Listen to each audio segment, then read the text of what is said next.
Your grade 11 results dictate your university future as well as for potential funding.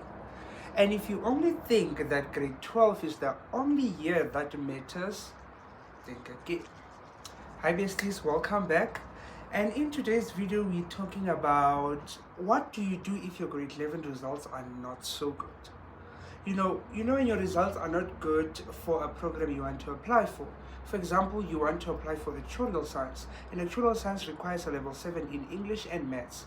And if you don't have those already, you do not meet the requirements to get into the program. So now let's talk about why grade 11 results are so important. Remember, grade 11 is considered like one of the most difficult years. It's considered one of the most difficult years. Same with grade 9. So we get to really see your resilience and your consistency in your grade 11 results, which is why they tell us a lot about your commitment and how focused you are towards your studies. And those will then be used to give you what we call a provisional acceptance. So a provisional acceptance basically means that we are accepting you. This is not a final offer. We are giving you an offer. We'll wait for your grade 12 results. If they drop, bye-bye. And if you maintain them or you get higher, you get your final offer. That is what a provisional means. And you can use a provisional offer, remember, to apply for funding, because they want to be sure, oh, you actually do have space at university. So now let us talk about why, okay, you'll be getting your provisional acceptance, and your grade 11 results also tell you your APS score. And your APS score is your admission point system, which is the points that you've acquired. And remember, you'll find out you want to do B.Ed. B.Ed will be like, we need 30 points, and then you have to calculate yours using that university's prospectus. They usually tell you how they calculate it. For example, the University of the Western Cape doesn't do it the same as UCT. UCT is more focused on the percentage, whereas UWC is focused on the APS point score for that particular percentage.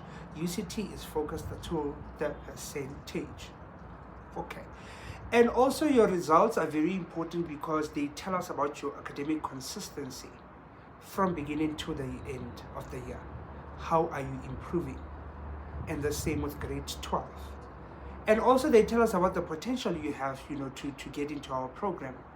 If you want to do mechanical engineering, biomedical engineering, they tell us about the potential you possess. So it is very important that your grade 11 results, universities get them. One question that I got recently on social media is, can you apply to university with just your grade 12 results? And the answer is no. Basically, even if you finish your matric and you take your gap year, they will still need grade 11 results, which is why it's important that if your grade 11 results are not where you want them to be, you work hard in matric. And in today's video, we're going to talk about how you can actually maximize your potential in grade 12. Remember that doing bad in grade 11 doesn't really mean you are doomed, but it just makes matric a bit more harder because you have so much now to prove to these universities and bursaries that you actually belong in one of their programs. You belong and you are worthy of being selected. That means that now you need to work hard. You need to get excessively high marks. So for example, you have an average of 60 and you want to get into law, and you know that maybe getting a 70 would improve your odds a bit better. Of course, you need to improve your average by 10%. That means that all your subjects you must at least get 10 more, and you need to come up with a plan. But because you have me as your bestie, I'm going to tell you how we do it. So now let us get into how do you actually maximize in grade 12. The first most important thing as you are leaving grade 11, getting into grade 12, you are now the class of 2025. I mean, come on now. We need to celebrate that. Because remember, not everyone makes it to matric. So you made it. You are the one who made it. You are one of the few that made it. So clap for yourself. Period. So now, the first thing you need to do is identify what went wrong. Yes, we're still talking about identifying what went wrong. So remember, most of your reports should show you your SBA, which is your year mark, as a percentage, and then they'll show you your exam mark. So you need to see, look at the marks that you have. For example, you might have 55 for your SBA, but your exam you have 40. You see, you're selecting the exam, but also your SBA is in the 50s, and you can move it into the 60s. So what do? You need to now set targets after identifying what went wrong. Because if you can't identify what you did wrong, then you can't fix it. And if you don't know for real what happened, then you can't fix anything. The same as if you're in a friendship and someone tells you hurt me and you don't know what you did, you don't know what to fix. So the same thing applies to your results. Set targets that meet with your average. And always remember, aim high. But also when you're aiming high, be realistic. For example, if you have a 40% for maths, you cannot be aiming for a 90. It's a bit excessive, not impossible. Hear me out. Some people have done academic miracles. So it's very important that you understand what target do you want. So from a 40, you can get a distinction. You can. So let's start there. That is what you're aiming for. Set your targets, write them down for all your subjects, and then post them on your wall where you're going to be studying. You're going to get constant reminders of what you need to achieve. So if things get difficult in matric, which they will, because matric is very challenging. It's not impossible, it's just challenging because there's too much work in a short space of time. You will always be looking at the marks that you want. You can even write the program you want to get into and the funding that you want to get, because that's going to motivate you throughout the whole year. And always try and exceed the goal. Always try and get higher than the goal. If you get a task and you got 82 out of 100, congratulations, that is amazing. But one thing I always tell my learners at the foundation is that identify what happened to the remaining 18%. What happened to the 18% that you lost? Because that's going to help you for the next assessment. For example, if we're doing a paper 1 for English and you got 75%, what happened to the 25%? Because in the next term, you're going to write a paper 1 again. And if you don't know what happened to that 25%, you're going to lose it again. So it is very important that you actually identify where you went wrong for every assessment. Time management. How you manage your time in grade 12 is going to be very important. Whether you are scrolling for 2 hours on TikTok or you're using that time to revise the content that you were taught at school, is really up to you and the future that you want for yourself. Remember, getting into university or even getting exceptional marks is not an easy thing. It requires a lot of sacrifice. People sleep for 6 hours and 5 hours every single day because they want to get good marks. If you look at the newspapers, the media coverage that a lot of provincial and national top achievers get interviewed on, you will see that most of them talk about the sacrifices they've made, social circles, they didn't engage in a lot of friendships, meeting their friends that often. Some were not on social media, some would limit social media and use it every now and then. Because remember, social media is very powerful and it can give you a lot of information that could be beneficial to you. So it's really up to you, but you need to manage your time. And the most important thing that you need to understand, we're going to talk about study tips. The study tip that works for me might not necessarily work for you. And that is totally okay, because we have different brains that are wired differently and they perform differently. You might need to do a certain study technique and I might not be able to do that. So we've spoken about time management. What I always say is you need to be able to at least study 5 subjects if you want to do well. That is me. And that is what has worked for the learners in the foundation. And they must also speak to that. At least 5 subjects. Do not neglect your languages. Do not neglect life orientation.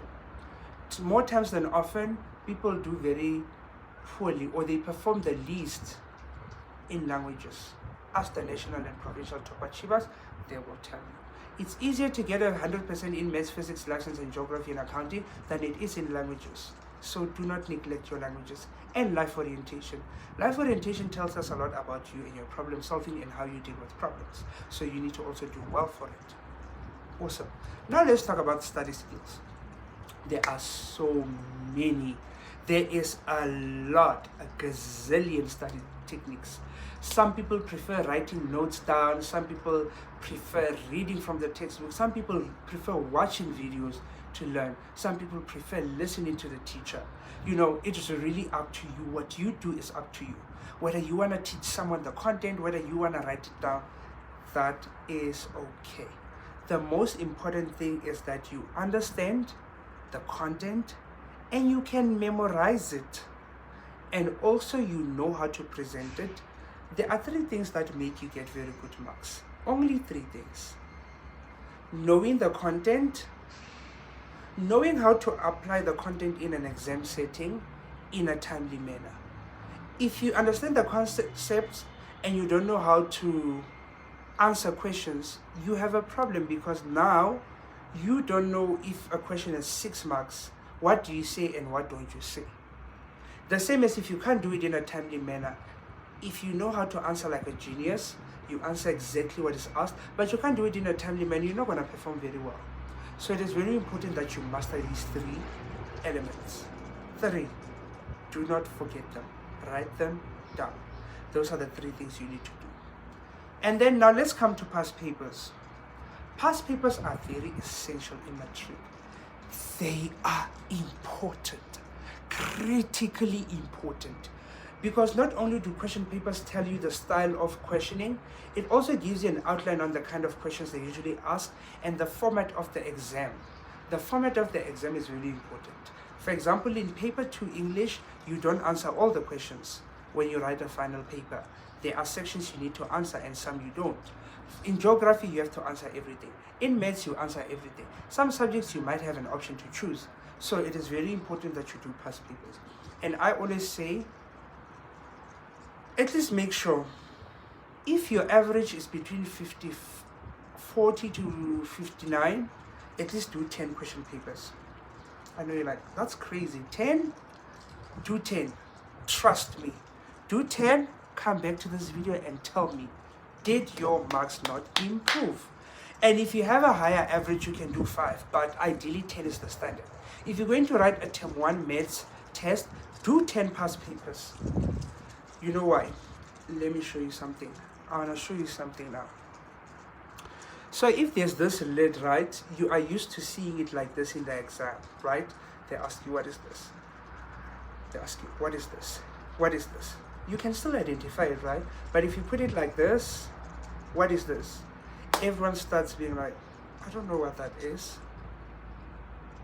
But if you had done more past papers, you would realize that this could present like this because of the circumference, the cylindrical shape of it. So that means that it should be circular on the base. Same as if we present it like this or like this.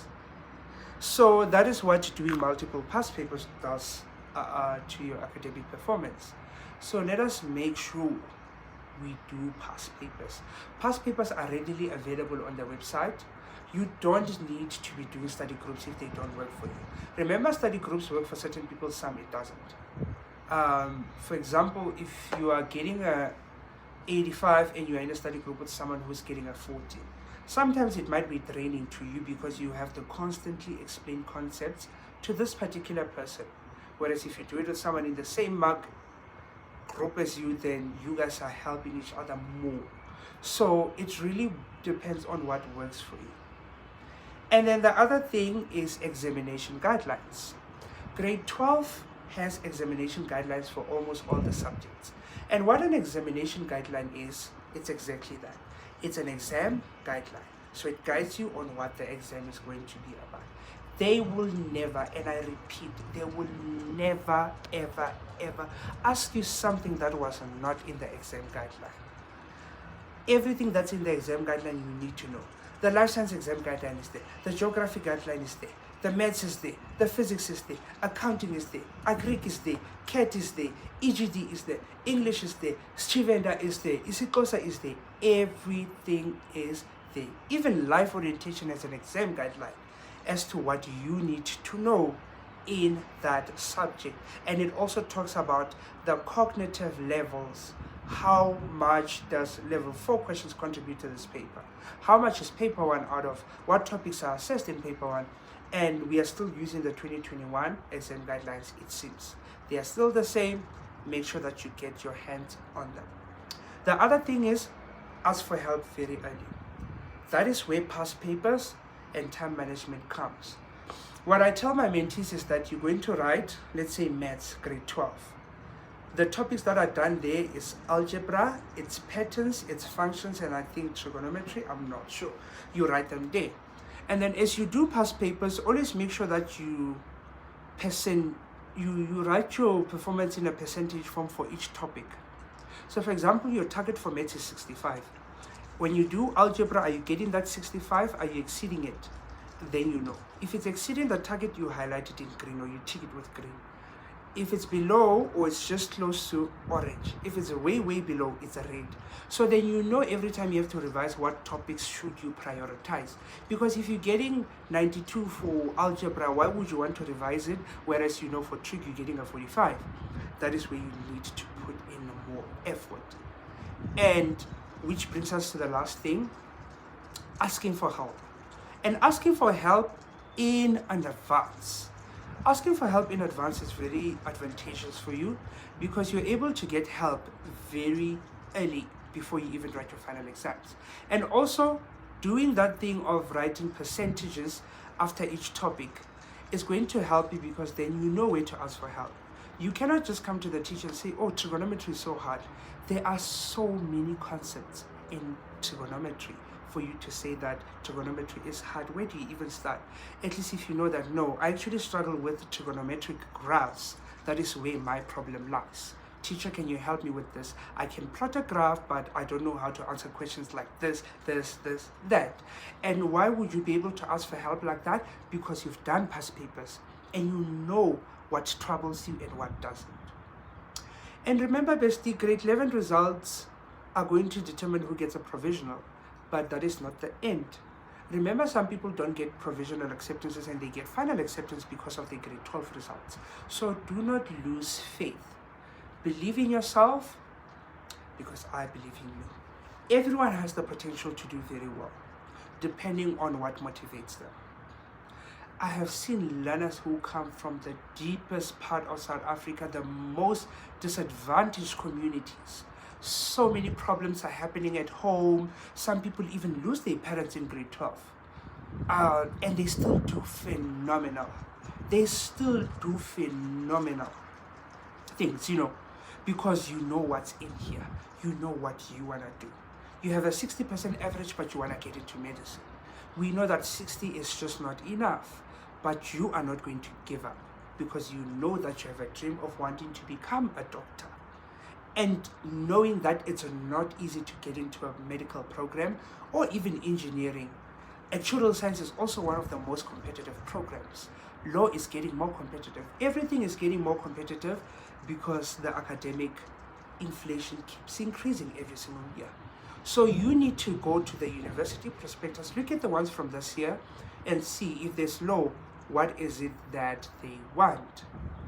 And in the next video, we're going to talk about NBTs. We're going to talk about why NBTs matter and why you need to write them as soon as possible, because some universities, such as the University of Witwatersrand, University of Cape Town, still use NBTs to admit learners into their programs, which is why some learners will do very well in grade 11 or grade 12, but they do very bad in the NBTs and they get rejected. I mean, I've seen people get 90 averages and they do bad in the NBTs and UCT rejects them for it because the NBT still forms a portion of the admission criteria. So you need to understand that criteria as well. Some people might want additional things for you to add onto your application, like the NBTs. I know if you want to do architecture in some universities, they're going to ask you for a portfolio. Do you have a portfolio? In the next video, we're also going to talk about looking at the specific requirements for a particular program, because some people tend to make a lot of mistakes when they're applying. Some people even apply for postgraduate straight from university, from grade 12. And you cannot do that because postgraduate means that you did undergraduate. You studied first to get a bachelor or a diploma degree, and then you can do postgraduate. So we're going to talk about that in the next video. please make sure that you share this video with your friends, you subscribe, and you comment what you want us to talk about in the channel. We're also going to talk about the topics that will be assessed in the first term. Remember, bestie, your future is what you make it. Because like Celsius said, the power is in your period. Bestie, thank you so much for joining us today. Until the next video, bye bestie.